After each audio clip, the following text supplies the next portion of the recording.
Olá, meus irmãos, que a paz e a graça do nosso Senhor e Salvador Jesus Cristo esteja com cada um de vocês. Estamos aqui hoje para prosseguir e encerrar a nossa leitura do livro do profeta e sacerdote Ezequiel. Amém? Iremos ler hoje do capítulo 43 ao capítulo 48. Que Deus possa estar falando ao seu coração, assim como em todos os dias. Que Deus possa estar te abençoando através da palavra transmitida, através da palavra ouvida. Porque em Romanos, no capítulo 10, no versículo 17, diz: a fé vem pelo ouvir e ouvir a palavra de Deus. Então, quando a gente para num vídeo desse para ouvir a palavra, nós estamos alimentando, nós estamos nutrindo a nossa fé. Amém, irmão?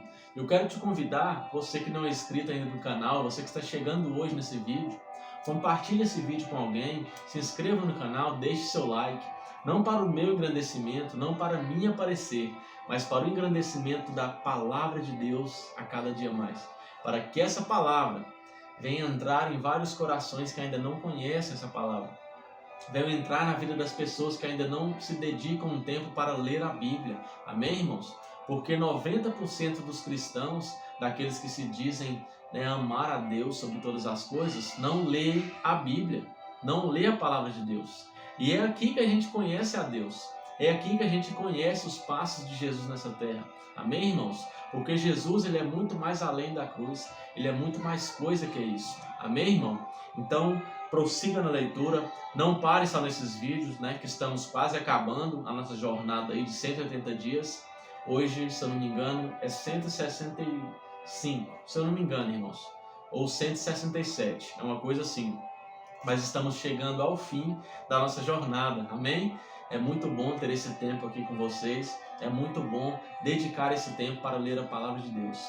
E vamos orar, como sempre, antes da gente iniciar a nossa leitura, vamos fazer a nossa oração de sempre. E vamos pedir a Deus que Ele venha continuar nos dando discernimento e entendimento desta palavra. Amém? Convido você a fechar os seus olhos e vamos ligar a nossa fé e vamos orar neste momento. Onde você estiver aí, feche seus olhos e vamos falar com Deus para que eu e você possamos juntos receber do alto conhecimento em nome de Jesus. Pai amado, Pai querido, eu juntamente com essa pessoa que está do outro lado dessa tela, entramos em oração neste momento, ó Pai, e sabemos que quando estamos orando, quando estamos falando com o Senhor, nós estamos diante do trono da graça, pois antes havia um véu que separava o homem de Deus, mas o Senhor enviou o seu Filho amado Jesus para morrer por nós na cruz, e aquele véu que impedia o ser humano de chegar a Deus foi rasgado ao meio, e hoje estamos aqui, ó Pai amado, Pai querido, aproveitando esse acesso por intermédio de Jesus, para falar com o Senhor nesse momento, porque o Senhor é o Todo-Poderoso, o Senhor é o Deus Eterno, o Senhor é o Rei dos Reis, e é o Senhor que nós clamamos neste dia, que o Senhor venha nos dar discernimento, que o Senhor venha nos dar entendimento desta palavra, Pai, pois somos meros seres humanos. Sem o Teu Espírito Santo, nós não conseguimos entender nada dessa palavra. Nós declaramos, ó Pai, nesta noite, que somos totalmente dependentes do Teu Espírito Santo para que possamos entender essa palavra. Então nós te pedimos, ó Pai, nos enche de conhecimento nesta noite, enche de conhecimento, meu Deus, da parte do Senhor. Em nome de Jesus, abra o céu sobre a nossa vida nesta noite e derrame em nós, ó Pai amado, Pai querido, um conhecimento profundo do Senhor, pois queremos intimidade com o Senhor. Queremos andar com o Senhor como Moisés andava, que te chamava de amigo. Então nós queremos, ó Pai, ser amigos do Senhor. Em nome de Jesus, queremos estar cada vez mais andando debaixo dos Teus princípios, andando conforme a Tua vontade, andando conforme a Tua palavra, Pai, em nome de Jesus. Então neste momento, eu juntamente com meus irmãos, te damos, ó Pai, liberdade para que o Senhor venha agir no nosso meio, na minha vida e na vida de cada um deles, em nome do Senhor Jesus. E quem crê, diga amém. Então vamos à nossa leitura. Hoje vai ser um pouco mais breve, porque vamos encerrar o livro. Amém? E amanhã, se Deus nos permitir, partiremos para o livro de Daniel, do profeta Daniel. Amém? Um grande livro com grandes revelações futuras, que liga lá com o livro de Apocalipse. Mas para isso, basta a gente fazer um estudo mais profundo para que a gente entre nesse tema. Amém, irmãos? Então vamos aqui iniciar a nossa leitura do livro do profeta e sacerdote Ezequiel, no capítulo 43, Deus volta ao templo. O homem me levou até o portão do lado leste, e eu vi que daquele lado vinha vindo a glória do Deus de Israel. A voz de Deus parecia o rugido do mar, e a terra ficou iluminada com a sua glória. Essa visão foi parecida com aquela que eu tive quando Deus veio para destruir Jerusalém. Também foi parecida com Jerusalém. Também foi parecida com aquela que eu tive na beira do rio Quebar. Então caí de comprido no chão. A glória do Senhor passou pelo portão do lado leste e entrou no templo. Então o Espírito de Deus me levantou e me levou até o pátio de dentro. E eu vi que o templo estava cheio da glória do Senhor. O homem cheio da glória do Senhor. O homem ficou ali ao meu lado. E eu ouvi o Senhor me dizer de dentro do templo: Homem mortal, o meu trono está neste lugar. Vou morar aqui no meio do povo de Israel e vou governá-lo para sempre. O povo de Israel e os seus reis nunca mais tornarão impuro o meu santo nome, adorando outros deuses, nem sepultando perto do templo os corpos dos seus reis. Os reis construíram a entrada e os pilares do seu palácio encostados na entrada e nos pilares do meu templo, e assim entre nós ficou apenas uma parede. Eles profanaram o meu santo nome por causa de todas as coisas vergonhosas que fizeram, e por isso, na minha ira, eu os destruí. Agora eles que deixam de adorar outros deuses e levam para longe os corpos dos seus reis. Se fizerem isso, eu viverei no meio deles para sempre. E o Senhor continuou: Homem mortal, fale com o povo de Israel a respeito do templo, para que eles estudem a sua planta. Faça com que fiquem envergonhados por causa dos seus pecados. Se eles ficarem com vergonha do que têm feito, explique a planta do templo para eles, isto é, o seu modelo, as entradas e saídas, as formas, o modo como tudo está arrumado e todas as leis e regulamentos. Escreva todas essas coisas para que eles possam ver como tudo está arrumado e para que cumpram todos os regulamentos.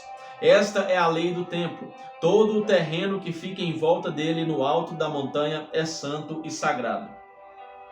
O altar. Seguem as medidas do altar. Usando-se as mesmas que foram usadas para medir o templo, na base do altar, em toda a volta, havia uma valeta de 0,5 metro de fundura por 0,5 metro de largura. Do lado de fora havia uma beirada de 25 centímetros de altura. A parte mais baixa do altar tinha 1 metro de altura. A parte do meio media 2 metros de altura e estava afastada 0,5 metro da beirada, em toda a volta. A parte de cima também estava afastada 0,5 metro da beirada, em toda a volta. Essa parte de cima também tinha 2 metros de altura, e sobre ela eram queimados os sacrifícios. Os 4 cantos dessa parte eram salientes e virados para cima. A parte de cima do altar era quadrada, medindo 6 metros de cada lado. Parte do meio também era quadrada, medindo 7 metros de cada lado. Em volta dela havia uma beirada de 25 centímetros de altura. A valeta media 0,5 metro de largura. Os degraus do altar ficavam no lado leste. A consagração do altar. O Senhor Deus me disse: Homem mortal, escute o que estou lhe dizendo. Quando o altar estiver construído, você vai consagrá-lo, queimando sacrifícios em cima dele e borrifando nele o sangue dos animais que forem sacrificados. Só os sacerdotes da tribo de Levi, que são descendentes de Zadok, poderão vir até a minha presença para me servir. Eu, o Senhor Deus, ordeno isso. Você lhes dará um touro novo para oferecerem como sacrifício para tirar pecados. Você pegará um pouco do sangue desse touro e porá nas pontas da parte de cima do altar, e nas pontas da parte do meio do altar, e em toda a volta das suas beiradas. Dessa maneira você purificará o altar e o consagrará. Você pegará o touro que for oferecido como sacrifício para tirar pecados e o queimará num lugar marcado, fora da área do templo. No dia seguinte você pegará um bode sem defeito e o oferecerá como sacrifício para tirar pecados. Purifique o altar com o sangue dele, do mesmo modo que você tiver feito com o sangue do touro. Quando terminar essa parte, Pegue um touro novo e um carneirinho, os dois sem defeito, e traga-os para mim, o Senhor. Depois de matarem os animais, os sacerdotes espalharão o sal sobre eles e os queimarão como oferta para mim. 7 dias em seguida você oferecerá um bode, um touro e um carneirinho como sacrifícios para tirar pecados. Esses animais não devem ter nenhum defeito. Durante 7 dias, os sacerdotes consagrarão o altar e o aprontarão para ser usado. Depois dessa semana, os sacerdotes começarão a oferecer sobre o altar as ofertas que serão completamente queimadas e as ofertas de paz trazidas pelo povo. Então ficarei contente com todos vocês. Eu, o Senhor Deus, falei. O portão do leste. Capítulo 44. O homem me levou até o portão de fora, no lado leste da área do templo.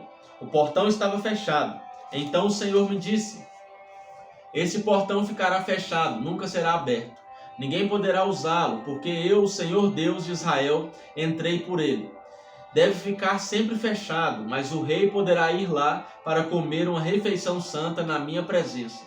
Ele entrará e sairá pelo salão interno desse portão. Leis para entrar no templo. Então o homem me fez passar pelo portão do norte e me levou para a frente do templo. Olhei e vi o templo estava cheio da glória do Senhor. Eu me atirei de comprido no chão. Então o Senhor me disse: homem mortal, preste atenção em tudo o que você vir e ouvir. Eu vou lhe dar as leis e regulamentos do templo. Note bem quais as pessoas que têm permissão para entrar no templo e as que não têm. Diga a esses israelitas rebeldes que eu, o Senhor Deus, não vou tolerar mais as coisas vergonhosas que eles estão fazendo. Eles têm profanado o meu templo, deixando estrangeiros que não foram circuncidados, gente que não me conhece, entrar no pátio do templo quando a gordura e o sangue dos sacrifícios estão sendo oferecidos a mim. Assim, fazendo todas essas coisas vergonhosas, o meu povo tem quebrado a minha aliança. Eles deixaram que estrangeiros realizassem no meu templo as cerimônias sagradas, em vez de eles mesmos fazerem isso. Eu, o Senhor Deus, afirmo que nenhum estrangeiro que não foi circuncidado, que não me obedece, entrará no pátio do meu templo, nem mesmo o estrangeiro que esteja vivendo no meio do povo de Israel. Os levitas me abandonaram juntamente com o resto do povo de Israel, e abandonaram ídolos. E por isso estão sendo castigados. Eles podem me servir tomando conta dos portões e fazendo os serviços do templo. Podem matar os animais que o povo traz como ofertas para serem completamente queimadas e como sacrifícios. E ficarão no meio do povo prontos para servir. Eles se encarregaram do culto de ídolos para o povo de Israel, e assim fizeram os israelitas pecarem. Por isso eu, o Senhor Deus, juro solenemente que serão castigados. Eles não me servirão como sacerdotes, nem chegarão perto de nada que seja santo para mim, nem entrarão no lugar santíssimo. O castigo pelas coisas vergonhosas que eles fizeram é este: eu os encarrego de guardar o templo e de fazer todos os serviços dele. Os sacerdotes. O Senhor Deus disse: porém, quando todo o resto do povo de Israel se afastou de mim, os sacerdotes da tribo de Levi, que são descendentes de Zadoc, continuaram a me servir fielmente no templo.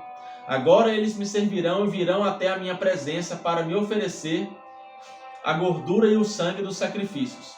Somente eles entrarão no meu templo, servirão no meu altar e se encarregarão do culto no templo. Quando entrarem pelo portão do pátio de dentro do templo, deverão vestir roupas de linho. Quando estiverem de serviço no pátio de dentro ou no templo, não deverão usar nada que seja feito de lã. Deverão usar turbantes de linho e não usarão cinto. Turbante de linhos e calças de linho, mas para não suarem, não usarão cinto. Antes de saírem para o pátio de fora, onde o povo está, deverão primeiro tirar as roupas que usaram ao servirem no templo, deixando-as nas salas sagradas. Eles deverão vestir outra roupa a fim de evitar que a sua roupa sagrada prejudique o povo. Os sacerdotes não devem rapar a cabeça, nem deixar o cabelo ficar comprido, mas devem cortá-lo com decência. Os sacerdotes não beberão vinho antes de entrar no pátio de dentro. O sacerdote não poderá casar nem com viúva nem com mulher divorciada, mas somente com uma virgem israelita ou com a viúva de um sacerdote. Os sacerdotes ensinarão ao meu povo a diferença entre o que é santo e o que não é, e entre o que é puro e o que é impuro. Quando houver uma questão legal, os sacerdotes decidirão o caso de acordo com as minhas leis.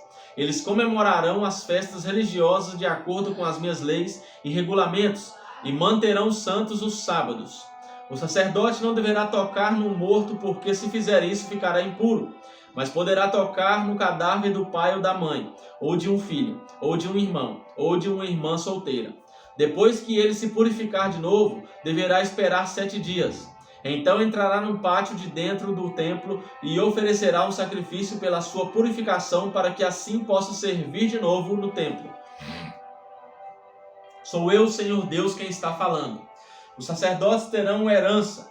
Eu sou a sua herança. Eles não terão propriedades em Israel. Eu sou a sua propriedade. As ofertas de cereais e as ofertas feitas para tirar pecados ou culpas serão o alimento dos sacerdotes. E tudo que for separado para mim em Israel será deles. Os sacerdotes receberão o melhor de todas as primeiras colheitas e de tudo mais que for oferecido a mim. Toda vez que as pessoas assarem pão, darão aos sacerdotes o primeiro pão como oferta, e assim minha bênção ficará sobre as suas casas. Os sacerdotes não deverão comer nenhum pássaro ou animal que tenha tido morte natural ou que tenha sido morto por outro animal. A parte da terra separada para Deus. Capítulo 45. Quando a terra for dividida entre as tribos, uma parte deverá ser separada para Deus, o Senhor. Essa parte medirá 12,5 km por 10 km e será santa. Nessa área será reservado para o templo um terreno quadrado, de 250 metros de cada lado. Em volta desse terreno haverá um espaço livre de 25 metros de largura. Da área total será separado um terreno de 12,5 km de comprimento por 5 de largura. Ali ficará o templo, que é o lugar mais sagrado de todos. Esta será a parte santa da terra de Israel, separada para os sacerdotes que servem o Senhor no seu templo. Ali eles terão as suas casas, e ali ficará a área sagrada do templo. Além disso, haverá outro terreno de 12,5 km de comprimento, por 5 de largura, separado para ser propriedade dos levitas, que fazem o serviço no templo. Ali haverá cidades para eles morarem. Ao lado da área santa haverá outra área de 12,5 km por 2,5 km, separada para ser uma cidade em que qualquer israelita poderá morar. Terra para o rei. Uma parte da terra de Israel será do rei, partindo da área santa e dos terrenos da cidade. A parte do rei irá na direção oeste até o mar Mediterrâneo, e a leste até a divisa oriental de leste oriental. De leste a oeste terá o mesmo comprimento de uma das áreas das tribos de Israel. Esta será a parte que o rei terá na terra de Israel. Assim ele nunca mais explorará o povo, porém deixará que o resto do país pertença às tribos de Israel. Pesos e medidas. O Senhor Deus diz: autoridades de Israel, parem de pecar, deixem a violência, deixem de explorar o povo, façam o que é direito e justo. Nunca mais expulsem o meu povo da terra deles. Sou eu, o Senhor Deus, quem está dizendo isso. Todos devem usar medidas e pesos certos. O efa para medir cereais deverá ser igual ao bato, que mede líquidos. O padrão é o homer. Um homer será igual a 10 efas ou 10 batos. O peso de um ciclo será igual ao de 20 geras. Uma mina será igual a 60 ciclos. As suas ofertas deverão ser feitas nas seguintes bases. Do trigo que você escolherem, entreguem uma parte em 60. Da cevada, a mesma coisa. Do azeite, uma parte em 100, do que as suas árvores produzem. Usem o bato como medida. 10 batos são iguais a um homer, ou a um coro. Das ovelhas dos pastos de Israel, entreguem uma de cada 200. Vocês trarão as ofertas de cereais dos animais para serem completamente queimados e os animais para as ofertas de paz, a fim de que assim os pecados de vocês sejam perdoados. Eu, Senhor Deus, ordeno isso. Todo o povo do país deverá levar essas ofertas ao rei de Israel. Em favor de toda a nação de Israel, o rei terá o dever de apresentar os animais que serão completamente queimados, as ofertas de cereais e as ofertas de vinho. Ele fará isso nas festas da lua nova, nos sábados e em todas as outras festas. O rei apresentará as ofertas para tirar pecados, as ofertas de cereais, as ofertas a serem completamente queimadas e as ofertas de paz, para que os pecados do povo de Israel sejam perdoados. Olha, irmãos, para que os pecados fossem perdoados, olha para você ver, o povo tinha que levar sacrifícios até o templo, para que os sacerdotes sacrificassem esses animais e as pessoas fossem perdoadas pelo sacrifício desses animais.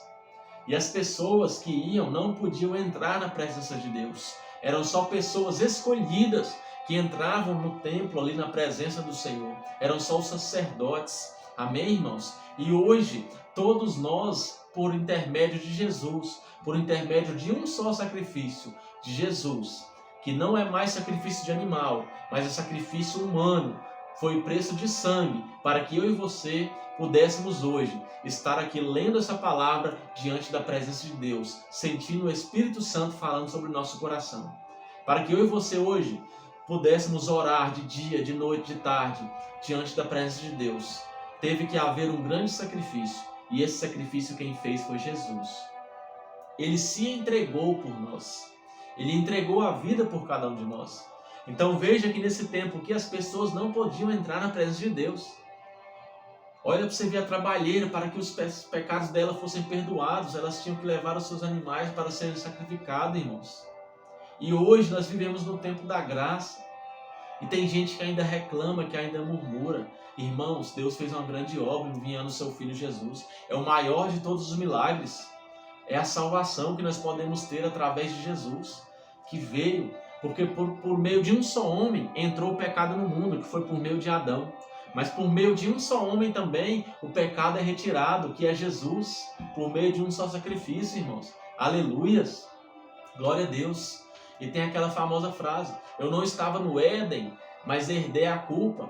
Mas eu não estava na cruz também, mas herdei a graça. E essa graça nos alcançou, essa graça nos transforma, essa graça nos faz amar Jesus sobre todas as coisas. Essa graça nos faz priorizar o reino de Deus e a sua justiça. Essa graça nos mantém longe do pecado. Essa graça transforma a nossa mente e nós vivemos não com a nossa mente, mas a mente transformada, a mente de Cristo. Aleluias! Essa graça nos faz morrer para o mundo e viver para Deus, irmãos.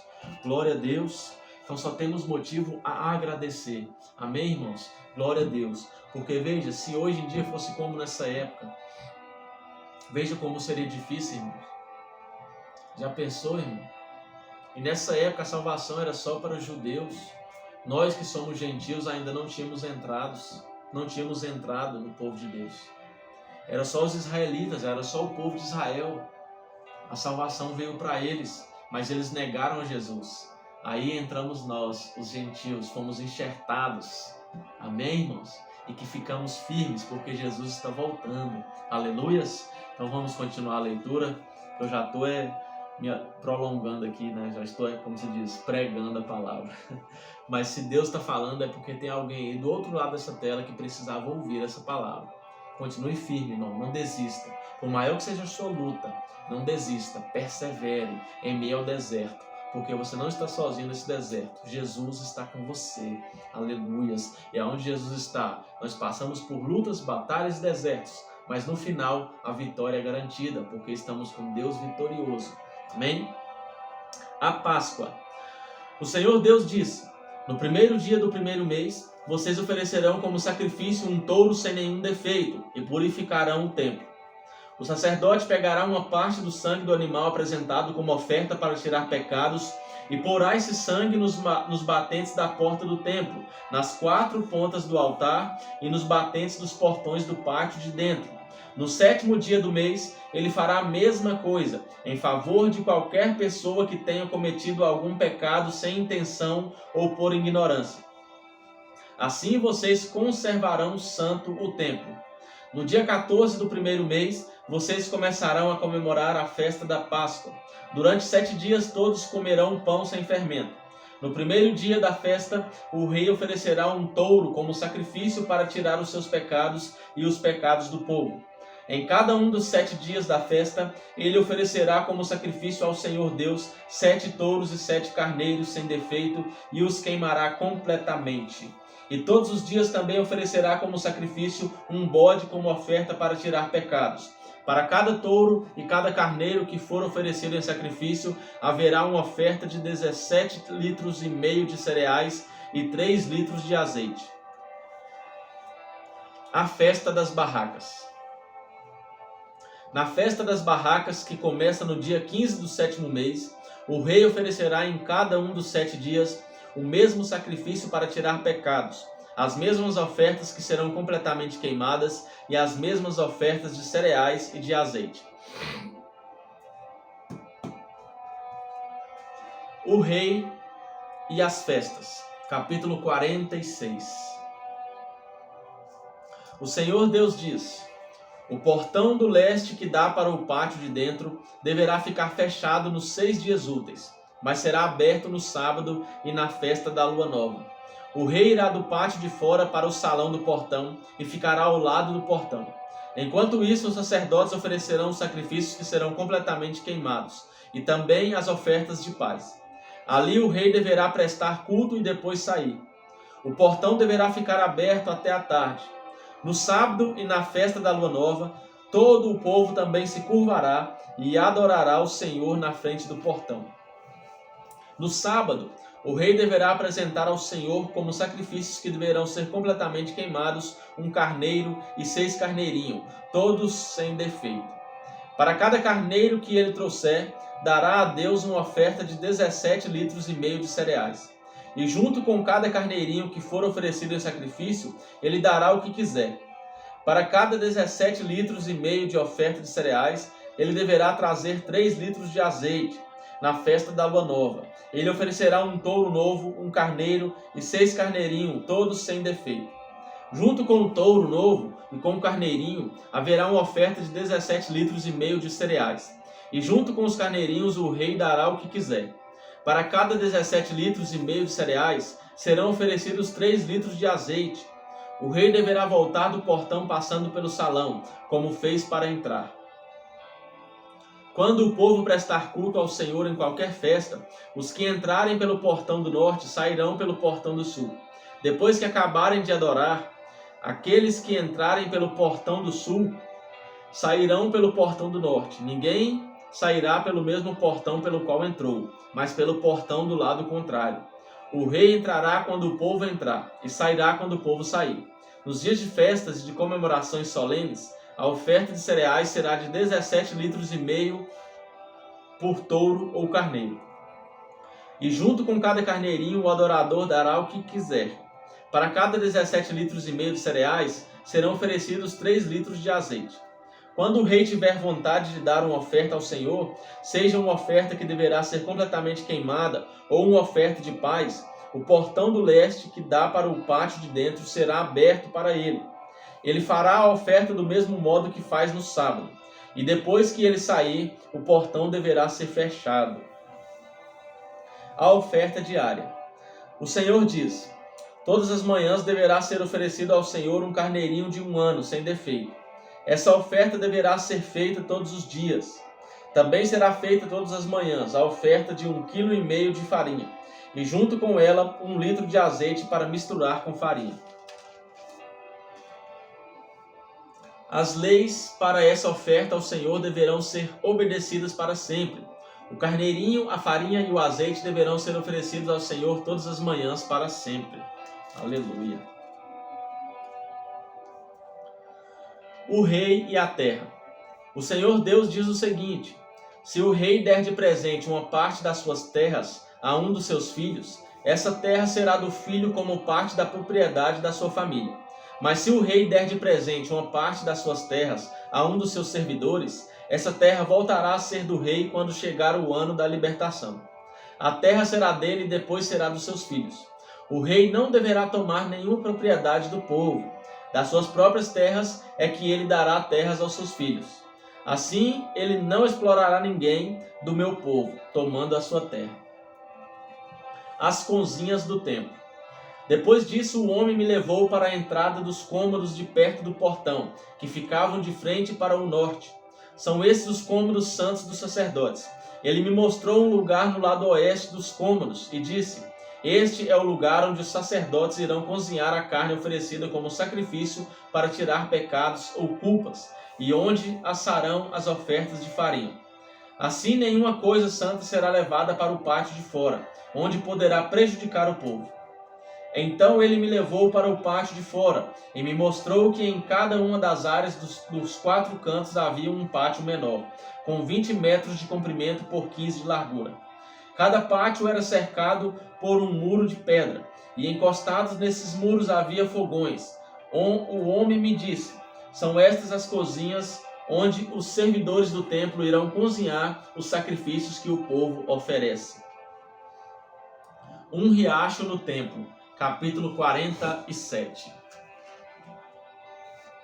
O homem me levou de volta até a entrada do templo. Debaixo da entrada saía água que corria na direção do leste, pois o templo dava frente para esse lado.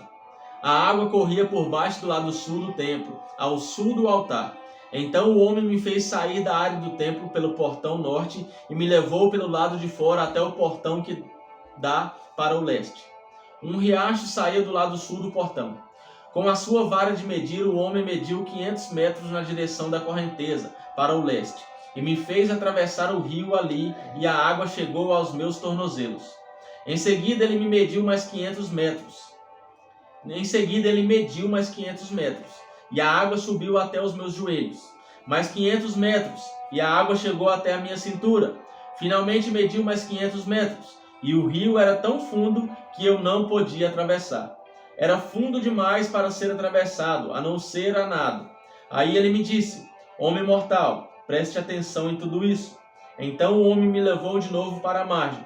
Quando cheguei lá, vi que havia muitas árvores nos 2 lados. Então ele me disse: esta água corre para o leste e desce até o rio Jordão e até o Mar Morto. Quando entra neste mar, ela faz com que a água salgada do mar vire água doce. Aleluia. Glória a Deus. Tremendo, né, irmãos? Em todo lugar por onde esse rio passar haverá todo tipo de animais e de peixes. O rio fará com que as águas do Mar Morto fiquem boas, e ele trará vida por onde passar.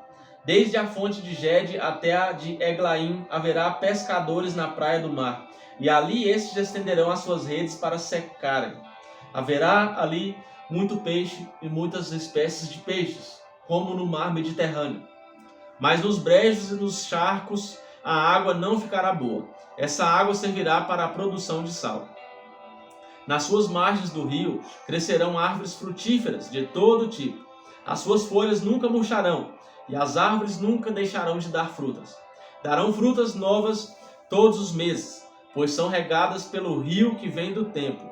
As frutas servirão de alimento, e as folhas de remédio. Glória a Deus, irmãos. Que passagem mais linda, né? Glória a Deus.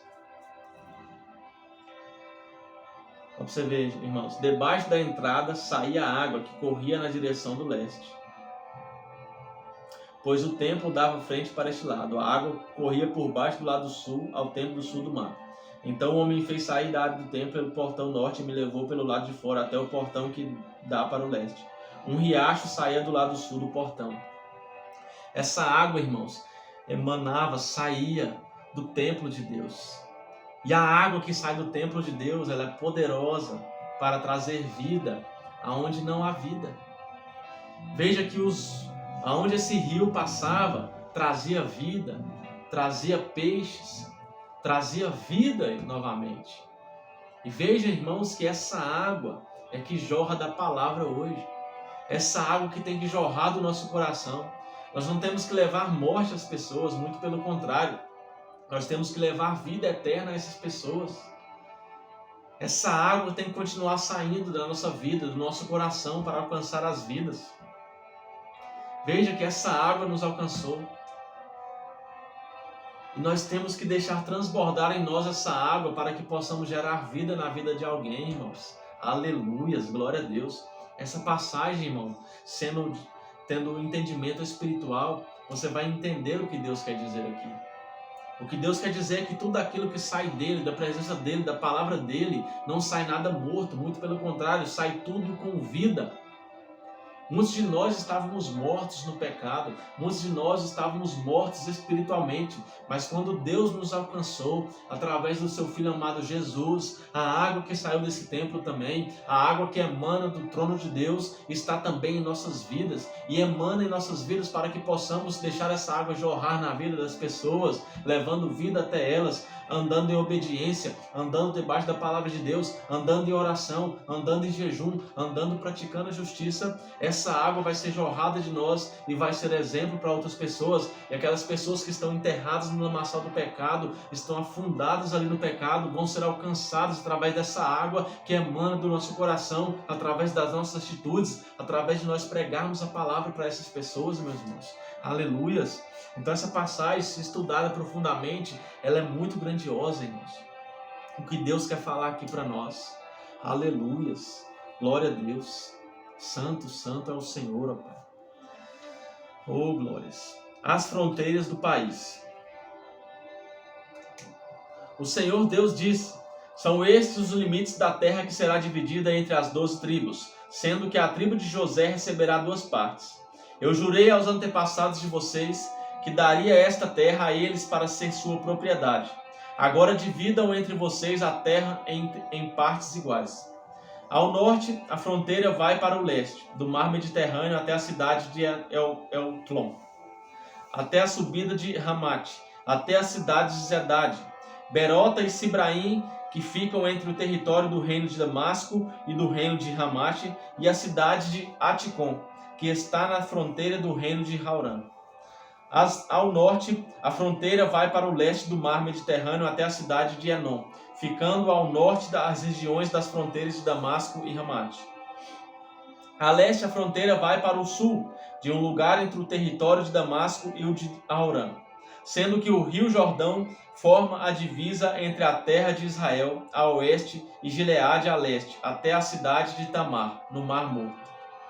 Ao sul, a fronteira vai na direção do sudoeste, de Tamar até o oásis de Cádiz, Meribá, e daí na direção noroeste, ao longo da divisa do Egito até o mar Mediterrâneo.